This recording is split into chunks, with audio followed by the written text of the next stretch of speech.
This next topic, let's talk about the Tesla used market and explain exactly what is going on, because right now Teslas in a certain price range do have a lot of demand. Let's take a look at it. But if you're just joining in, my name is Des. I love talking about Tesla deal hacking, so definitely hit that subscribe if you're interested. Shout out to Car Dealership Guy for posting this. The used car market seems to be stabilizing after years of turmoil, right? But there's one exception. One segment I've repeatedly spoken about has been a paradox for dealerships: used electric vehicles. Used car values have settled into a more normal depreciation pattern, but in quarter two, the average cost for pre-owned vehicles fell to $27,000, down 7% year over year. But electric vehicles are behaving differently and have depreciated much faster than the average, losing 21% in the value in a year. The reason: new car prices have been coming down and new EVs have gotten cheaper thanks to these aggressive price cuts. Does this matter? Well, yes. For dealers, the economics of used EVs have offered a better new value proposition and renewed interest driven by the $4,000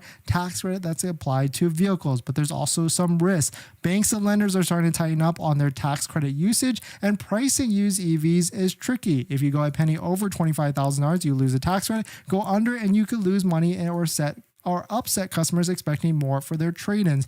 Bottom line, the broader used market may be stabilizing, but the EV segment is a whole different game. So certainly interesting, because I don't know about you all, but when you go on used vehicle websites, you see prices all over the place, and it's kind of tricky to see what the heck is going on, because some places like this where you see a 2019 Tesla Model 3 for $13,950 a month, but if you start to peel back what is actually happening here, they are using the $4,000 used EV tax credit, which everyone doesn't necessarily qualify to post this low price on the website. To qualify for that tax credit, you have to make less than $75,000 or $150,000 combined as a married couple. But the good news is, if you qualify, it is a self-certification. They will allow you to take that $4,000 right off the price of the vehicle. So this could be a good deal. But jumping into a little bit of what is happening with these electric vehicles, it's exactly true. Like most of them, a lot of them are priced under $25,000. And Hertz, of course, we talked about, has a great deal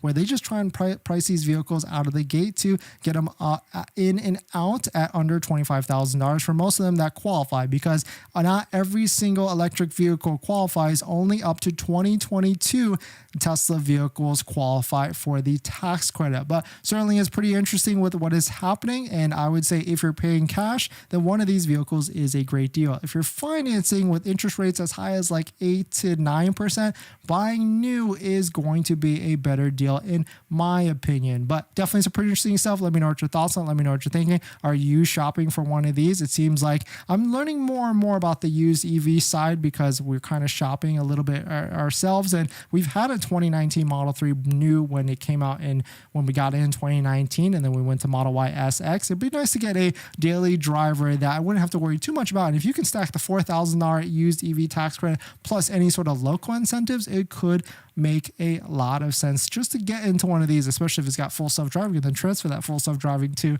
something else, because that actually is the deal right there, because you don't have to sell the old Tesla to be able to transfer that. So there could be something there, especially if you really, really, really want full self-driving on the new vehicle. It could make sense to buy a used one, get the $4,000, transfer the $8,000 full self-driving, and move on to it. But certainly there's two different ones that from what we've learned so far. There's standard range, of course, for Model 3, and long range. Standard range has a shorter warranty, only up to like 100,000 miles, but long range goes all the way up to 120,000 miles. So certainly that is something to be aware about when you're buying some of these used EVs. I think my target right now for buying a used, I'm still toying with the idea of just buying a brand new one, because certainly a brand new one has the latest technology and everything, and it's just going to be better and more warranty and everything. But buying a used one and taking advantage of all the different incentives, I think right now I'm shooting for like a 2019 to 2022 Tesla Model 3 long range with like 80,000 miles. I think that's what my target is,